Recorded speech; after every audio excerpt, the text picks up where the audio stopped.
yang diriwayatkan oleh Imam Muslim memberi gambaran akan masa depan dunia, sebuah masa di mana umat Islam dan bangsa Romawi bersekutu akan muncul setelah kekacauan global meluas dan umat membutuhkan pemimpin sejati. Kedua, membuka jalan menuju pembebasan Konstantinopel dan Baitul Maqdis. Seperti disebut dalam lanjutan hadis Muslim, setelah perang besar ini, umat Islam akan menaklukkan Konstantinopel. Lalu barulah Dajjal muncul. Yajus dan Majus musnah. Masa baru dimulai. Masa kedamaian yang belum pernah terjadi. Bumi penuh berkah. Binatang liar bersahabat. Tidak ada permusuhan. Harta melimpah. Satu agama, Islam. Nabi Isa memimpin sebagai hakim adil, bukan nabi baru. Kemudian Isa tinggal di bumi selama 40 tahun. Lalu ia wafat dan dimakamkan.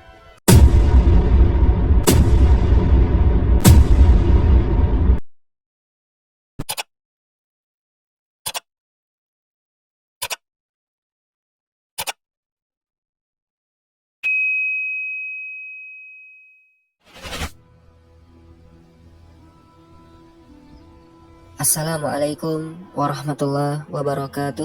Banyak yang mengira ketika akhir zaman datang, Imam Mahdi hanya akan menghadapi satu musuh, Dajjal. Sosok Dajjal, si buta sebelah mata yang mengaku sebagai Tuhan, jadi ikon utama dalam nubuat akhir zaman. Tapi apakah benar sesederhana itu? Dalam hadis-hadis sahih, terungkap bahwa Dajjal bukanlah musuh pertama. Sebelum ia muncul, dunia Islam justru harus melewati perang besar melawan bangsa Romawi, penaklukan Konstantinopel, hingga pengkhianatan dari dalam tubuh umat Islam sendiri. Lalu, baru setelah semua itu, fitnah Dajjal datang sebagai ujian terakhir. Jadi pertanyaannya, siapa saja musuh Imam Mahdi yang sebenarnya? Mengapa justru bangsa Arab sendiri ada yang mengkhianati perjuangannya? Dan apakah benar pertempuran terakhir ini akan membuka jalan bagi kebangkitan peradaban Islam yang baru? Semua akan kita ungkap berdasarkan hadis-hadis sahih yang selama ini jarang dikupas secara utuh. Rasulullah SAW dalam hadis yang diriwayatkan oleh Imam Muslim memberi gambaran akan masa depan dunia, sebuah masa di mana umat Islam dan bangsa Romawi bersekutu. Sabda Nabi, kalian akan berdamai dengan Bani Asfar, Romawi, lalu kalian dan mereka akan memerangi musuh dari belakang kalian. Kalian menang, lalu berhenti di suatu padang rumput yang luas dengan banyak pohon. Seorang dari Romawi mengangkat salib dan berkata, salib menang. Maka seorang muslim marah dan menghancurkannya. Maka Romawi mengkhianati perjanjian dan terjadilah Malhamah Kubro, perang besar. Nah, siapa yang dimaksud Romawi? Romawi di sini bukan lagi kekaisaran Romawi kuno, karena kekuasaan mereka sudah lama runtuh. Menurut para ulama seperti Imam Nawawi dan Ibnu Katsir, istilah Bani Asfar atau Romawi merujuk pada bangsa-bangsa Eropa dan Barat modern yang berkulit pucat kekuningan, berakar dari kekristenan, dan memiliki dominasi global di bidang militer, ekonomi, dan budaya. Rasulullah menyebut bahwa sebelum perang besar pecah akan terjadi sulh, perdamaian atau aliansi militer antara umat Islam dan Romawi. Dalam konteks hari ini bisa difahami sebagai kesepakatan taktis, lawan bersama, mungkin musuh dari timur atau ekstremis, atau perjanjian geopolitik global. Menariknya, Rasulullah menyebut bahwa umat Islam akan menang dalam aliansi ini. Namun kemenangan ini tidak bertahan lama, karena seorang dari pasukan Romawi mengklaim bahwa kemenangan itu karena kekuatan salib. Nah, seorang muslim membantah dan menghancurkan simbol salib tersebut. Dan dari situlah pecah pengkhianatan besar. Hadis sahih selanjutnya menyebut, kalian akan memerangi mereka di bawah 80 panji. Di tiap panji terdapat 12.000 orang. Artinya, 960.000 pasukan dari pihak Romawi akan terjun ke medan perang. Sebuah jumlah yang hampir setara dengan perang dunia modern. Dan disinilah dimulai Malhamah Kubro, perang terbesar umat manusia, yang diyakini lebih dahsyat dari perang dunia 1 dan 2. Perang skala global lintas benua, menggunakan semua kekuatan militer, dan terjadi sebelum kemunculan Dajjal. Teman-teman, mengapa Malhamah ini penting?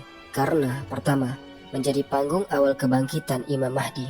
Mahdi akan muncul setelah kekacauan global meluas dan umat membutuhkan pemimpin sejati. Kedua, membuka jalan menuju pembebasan Konstantinopel dan Baitul Maqdis. Seperti disebut dalam lanjutan hadis Muslim, setelah perang besar ini, umat Islam akan menaklukkan Konstantinopel. Lalu barulah Dajjal muncul. Kemudian ketiga, menjadi seleksi keimanan terakhir. Disinilah iman dan kesetiaan umat diuji. Sebagian akan gugur, sebagian tetap teguh hingga Allah memenangkan mereka. Malhamah Kubro bukan sekedar cerita perang. Ia adalah pemantik perang besar yang mengubah arah dunia. Momen ketika peta kekuasaan bergeser dan umat Islam dengan Mahdi di barisan terdepan kembali memimpin dunia. Dan ini baru awalnya. Di tengah gejolak dunia, ada satu wilayah yang selalu jadi pusat perhatian, bahkan dalam nubuah akhir zaman. Wilayah itu adalah Baitul Maqdis, atau dikenal hari ini sebagai Yerusalem. Allah menyebutnya dalam Al-Quran, Maha Suci Allah yang telah memperjalankan hambanya di malam hari dari Masjidil Haram ke Masjidil Aqsa yang telah kami berkahi sekelilingnya. Wilayah ini tak hanya diberkahi secara spiritual, tapi juga disebut akan menjadi titik akhir dari banyak pertarungan besar umat manusia. Hadis sahih tentang Baitul Maqdis, Rasulullah SAW bersabda, "Kalian akan memerangi Jazirah Arab dan Allah menaklukkannya untuk kalian. Kemudian Persia dan Allah menaklukkannya, lalu Romawi dan Allah menaklukkannya. Kemudian kalian akan memerangi Dajjal." Nah, perhatikan urutannya. Pertama, Jazirah Arab, tanda konflik internal umat. Kedua, Persia, simbol kekuatan timur. Ketiga, Romawi, kekuatan barat. Dan yang keempat, Dajjal di wilayah Syam, khususnya Palestina. Ini menunjukkan bahwa Baitul Maqdis adalah panggung akhir zaman. Nabi SAW pun menyebut bahwa tempat turunnya Nabi Isa kelak adalah di Menara Putih sebelah timur Damaskus, wilayah Syam. Mengapa Baitul Maqdis begitu penting? Pertama, tempat suci tiga agama besar, Islam, Kristen, dan Yahudi. Kedua, pusat konflik antara Islam dan Zionisme. Ketiga, tempat akan dibunuhnya Dajjal. Dalam hadis Muslim, disebut bahwa Dajjal akan dibunuh oleh Isa bin Maryam di Gerbang Lut, sebuah kota kecil di Palestina modern, hanya 15 km dari Baitul Maqdis. Isa membunuh Dajjal di Gerbang Lut.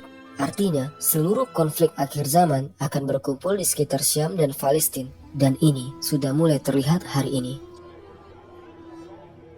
Meskipun tidak ada hadis sahih yang menyebut Mahdi akan memimpin langsung dari Baitul Maqdis, tetapi rangkaian nubuah menunjukkan bahwa Mahdi akan hadir saat dunia dilanda krisis. Ia akan menata kembali dunia Islam, dan puncak perjuangannya akan bermuara di wilayah Syam dan Palestina. Dalam hadis lain, Nabi SAW menyebut bahwa tempat paling aman dari fitnah Dajjal adalah Syam. Ketika Dajjal datang, ia tidak akan bisa masuk Makkah, Madinah, dan Syam.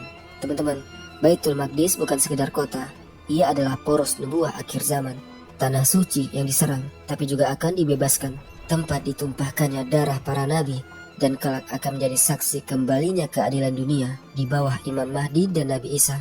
Selanjutnya kita akan bahas bab yang paling ditunggu, bagaimana dan kapan Dajjal muncul dan mengapa fitnahnya begitu luar biasa. Dalam hadis sahih, Rasulullah bersabda, tidak ada satu fitnah pun sejak Allah menciptakan Adam hingga datangnya kiamat yang lebih dahsyat dari fitnah Dajjal. Dajjal bukan hanya tokoh yang menyesatkan, ia adalah puncak dari seluruh ujian keimanan umat manusia. Ia muncul setelah dunia dilanda perang besar, Malhamah Kubro, dan penaklukan Konstantinopel. Dalam suasana dunia yang rusak secara total, ekonomi hancur, kelaparan meluas, kekacauan pemerintahan, dan banyak orang kehilangan arah. Ciri fisik Dajjal dijelaskan jelas oleh Nabi SAW. Rasulullah sangat rinci menggambarkan Dajjal agar umatnya tidak tertipu. Di antaranya, buta mata kanan seperti buah anggur yang menonjol. Kemudian di dahinya tertulis huruf kaf, fa, ro, kafir, dan bisa dibaca oleh setiap mukmin. Tubuhnya besar dan bengkok, suaranya serak. Sesungguhnya Dajjal itu buta sebelah matanya, sedangkan Rob kalian tidak buta. Di antara kedua matanya tertulis kafir, bisa dibaca oleh setiap muslim yang beriman. Dajjal bukan sekedar pembohong, ia memiliki kemampuan luar biasa yang diberikan oleh Allah sebagai ujian bagi manusia, menurunkan hujan, menumbuhkan tanaman, menyuruh bumi mengeluarkan harta, menghidupkan orang yang telah mati secara ilusi, membawa surga dan neraka palsu. Hadis riwayat Muslim, bersamanya ada surga dan neraka, nerakanya adalah surga, dan surganya adalah neraka. Maka siapa yang mengikuti Dajjal karena lapar, karena takut, atau karena tergoda keajaiban, akan celaka. Hanya orang yang berilmu dan beriman kuat yang bisa melihat kebohongannya. Dajjal akan keluar dari arah timur, dari suatu negeri bernama Khurasan. Menurut sebagian riwayat, Tetapi hadis sahih menyebut tempat dia pertama kali terlihat oleh manusia adalah di daerah antara Syam dan Irak. Dajjal akan keluar dari arah timur, dari Khurasan. Kemudian ia melintasi bumi dan tidak ada satu negeri pun kecuali ia datangi, kecuali Mekah dan Madinah. Tapi yang pasti, ia tidak bisa masuk 3 kota, Mekah, Madinah, Baitul Maqdis. Dan Dajjal tidak sendirian. Ia akan diikuti oleh 70.000 orang Yahudi dari Isfahan mengenakan jubah pendek.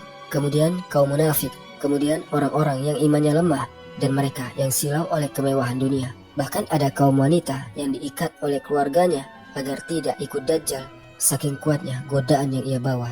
Teman-teman, fitnah Dajjal bukan hanya soal iman, tapi tentang siapa yang tetap teguh di saat semua pilihan tampak salah. Ia akan mengguncang dunia dengan keajaiban dan kekuasaan, dan hanya mereka yang berpaut pada ilmu dan keimanan yang akan selamat. Dan siapa yang akan menjadi benteng pertama melawan fitnah ini? Imam Mahdi, yang saat itu telah muncul dan menyatukan kekuatan umat. Tapi fitnah terbesar bukan hanya dari luar, musuh terbesar justru akan muncul dari dalam umat itu sendiri. Banyak orang menyangka ujian akhir zaman hanya datang dari luar, padahal pengkhianatan dari dalam, dari sebagian bangsa Arab dan pemimpin umat sendiri adalah bagian dari nubuah yang sahih dan tidak bisa diabaikan. Nabi SAW memperingatkan tentang para pemimpin jahat. Akan muncul para pemimpin yang berhati setan dalam tubuh manusia. Para ulama memahami ini sebagai pemimpin yang mengaku muslim, bahkan mungkin berbicara atas nama Islam, namun tindakannya justru merusak akidah dan menindas kaum beriman. Kalian benar-benar akan mengikuti jejak kaum sebelum kalian, sejengkal demi sejengkal, hasta demi hasta, hingga jika mereka masuk ke lubang biawak pun kalian akan mengikutinya. Para sahabat bertanya, apakah mereka Yahudi dan Nasrani? Nabi menjawab, siapa lagi kalau bukan mereka? Teman-teman, hadis ini menunjukkan penyimpangan internal umat Islam di akhir zaman. Banyak yang meniru sistem musuh, mengabdi pada kekuatan asing, bahkan menyerahkan umat kepada penjajahan baru dengan dalih perdamaian dan kemajuan. Rasulullah SAW bersabda, celakalah orang-orang Arab karena bencana yang telah dekat. Teman-teman, kalimat ini disampaikan saat beliau menjelaskan tentang fitnah besar yang akan datang dari arah timur, yang akan menghancurkan sebagian besar umat Islam dari dalam. Fitnah ini bukan datang dalam bentuk perang terbuka, tapi dalam bentuk pengkhianatan politik, kerusakan akidah, aliran sesat, dan kesetiaan kepada musuh Islam. Dari hadis sahih lainnya, disebutkan bahwa akan ada 3 orang anak khalifah yang berselisih di Mekah, dan di tengah kekacauan itulah orang-orang soleh membaiat Imam Mahdi. Akan terjadi perselisihan setelah wafatnya seorang khalifah, maka seorang dari penduduk Madinah melarikan diri ke Mekah, lalu dibaiat di antara Hajar Aswad dan Makam Ibrahim.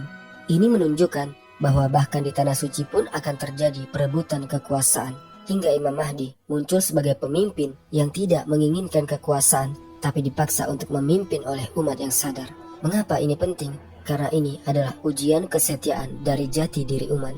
Di akhir zaman, banyak yang mengaku muslim, tapi tunduk pada musuh-musuh Allah. Banyak yang memakai sorban dan jubah, tapi hatinya lebih dekat ke sistem Taugut. Dan di saat Imam Mahdi menyuruhkan keadilan, justru umat sendiri yang pertama menyerangnya. Teman-teman, dalam gelapnya akhir zaman, musuh bukan hanya Dajjal yang membawa fitnah, tapi juga para penguasa, intelektual, dan ormas yang mengkhianati umat dari dalam. Merekalah yang akan menyulitkan jalan Imam Mahdi, dan mereka yang akan menjual Islam demi tahta dan dunia. Tapi Mahdi tidak sendiri. Akan ada kelompok yang dijanjikan kemenangan, yang tetap teguh membawa kebenaran dari tempat yang tak terduga.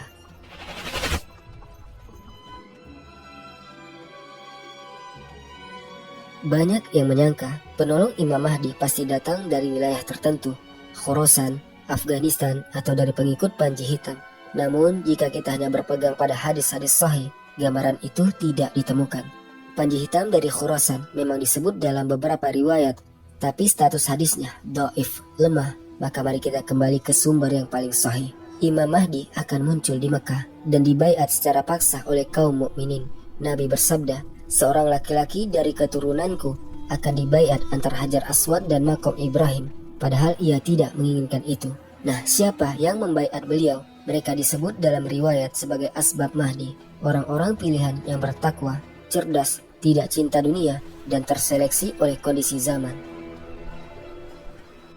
Dalam hadis lain, akan ada sekelompok pasukan yang tidak takut celaan dalam membela kebenaran. yang akan bersama Mahdi memerangi kebatilan. Hadis-hadis sahih tidak menyebut wilayah tertentu, tapi sifat dan karakter mereka. Pertama, iman yang teguh, bahkan ketika mayoritas manusia ragu. Kedua, ilmu yang benar, bukan hanya semangat kosong. Ketiga, tidak tunduk pada fitnah dunia dan media. Imam Mahdi tidak menunggu bala bantuan dari Khorasan. Justru ia muncul di tengah kekacauan, dan umat Islam dari berbagai penjuru bumilah yang akan berdatangan mendukungnya. Hadis tidak menyuruh kita mencari wilayah tertentu, tapi menyuruh kita menyiapkan diri menjadi bagian dari golongan Mahdi, yaitu menjaga tauhid, menolak sistem zalim meski sendirian, dan mendukung keadilan dengan lisan, pikiran, dan perbuatan. Karena kelompok penolong Mahdi bisa muncul dari mana saja, dari Indonesia, dari Afrika, dari pelosok Eropa atau Amerika yang tersembunyi. Teman-teman, bukan tempat yang menjadikanmu istimewa, tapi imanmu. Bukan panji hitam yang menyelamatkanmu, tapi ketaatan kepada Allah saat dunia sedang hancur. Dan ketika Mahdi muncul, yang akan berdiri di sisinya bukan yang paling lantang berbicara, tapi yang paling istiqomah ketika dunia diam.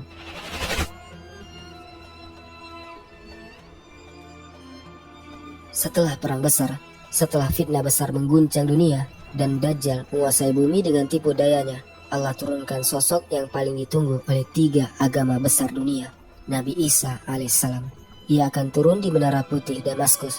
Rasulullah SAW bersabda, turun Isa bin Maryam di sisi Menara Putih di sebelah timur Damaskus, mengenakan 2 pakaian yang dicelupkan, dengan tangan diletakkan di sayap 2 malaikat.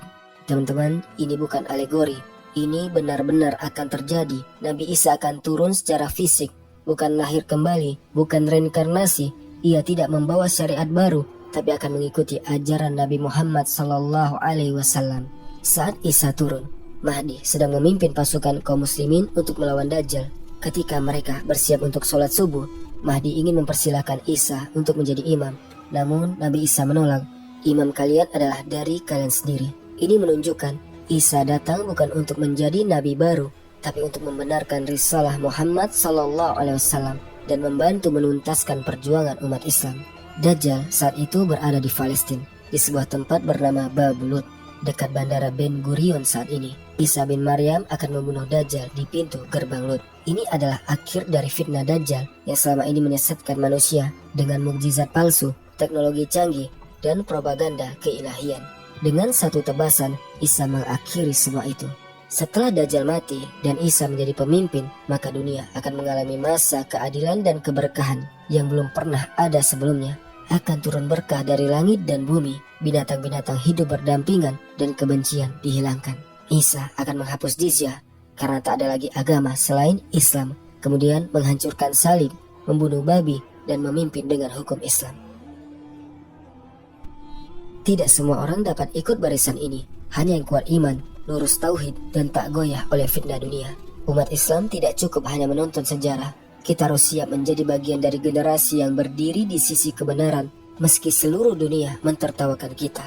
Teman-teman, kemenangan Islam bukan datang dari teknologi atau jumlah, tapi dari langit. Allah menepati janjinya, dan Isa bin Maryam akan turun, bukan sebagai pendiri agama baru, tapi sebagai pembela terakhir tauhid, yang menghancurkan Dajjal dan membersihkan bumi dari fitnah.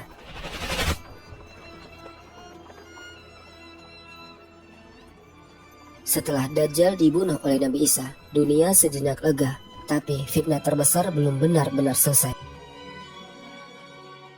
Langit belum cerah lama ketika datang fitnah baru, Ya'juj dan Ma'juj, 2 bangsa kuat, liar, dan destruktif yang selama ini terkurung di balik dinding besi peninggalan Zulkarnain. Rasulullah bersabda, Allah mewahyukan kepada Isa bin Maryam, aku telah mengeluarkan hambaku, Ya'juj dan Ma'juj, yang tak seorang pun bisa mengalahkan mereka, maka lindungilah hamba-hambaku ke gunung. Mereka menyebar ke seluruh bumi, menghancurkan segala yang dilewati, menghisap dan menguras air dan sumber daya. Isa bin Maryam tidak melawan mereka secara langsung. Umat Islam diperintahkan mengungsi ke gunung, dan Isa memimpin dalam doa. Isa dan pengikutnya berdoa kepada Allah, lalu Allah mengirim ulat ke leher mereka, Ya'juj dan Ma'juj, hingga mereka mati serentak seperti satu jiwa. Mayat-mayat mereka memenuhi bumi, bau busuk menyebar, lalu Allah kirimkan hujan deras dan burung-burung besar yang mengangkut mayat mereka dan membersihkan bumi. Teman-teman, setelah Ya'juj dan Ma'juj musnah, masa baru dimulai, masa kedamaian yang belum pernah terjadi. Bumi penuh berkah, binatang liar bersahabat, tidak ada permusuhan, harta melimpah, satu agama, Islam. Nabi Isa memimpin sebagai hakim adil, bukan nabi baru. Kemudian Isa tinggal di bumi selama 40 tahun, lalu ia wafat dan dimakamkan. Setelah Isa wafat, apakah kiamat? Belum langsung. Setelah wafatnya Isa, waktu masih berjalan, umat manusia mulai lalai, Al-Quran diangkat dari dada-dada manusia, ilmu agama hilang, akhirnya hanya orang jahat yang tersisa. Lalu tiupan sangkakala terjadi. Pertanyaan besar, apakah kita hidup di akhir zaman atau di ujung awal peradaban baru? Yang pasti kita diperintah bersiap, bukan menebak waktu. Siapapun yang hidup saat Mahdi, Dajjal atau Isa harus pilih barisan. Karena bukan siapa yang kuat secara senjata yang menang, tapi siapa yang kuat iman dan lurus tauhid. Akhir zaman bukan sekedar horor, tapi juga kabar gembira bagi umat yang bertahan. Ketika dunia kembali pada Islam, ketika Isa turun bukan membawa agama baru, ketika Mahdi bukan raja politik tapi pembawa keadilan. Itulah saatnya Islam berdiri tegak, bukan sebagai minoritas tertindas, tapi sebagai cahaya dunia yang terakhir. Semoga narasi ini ada manfaatnya. Lebih kurangnya saya mohon maaf. Barakallahu fikum. Assalamualaikum warahmatullahi wabarakatuh.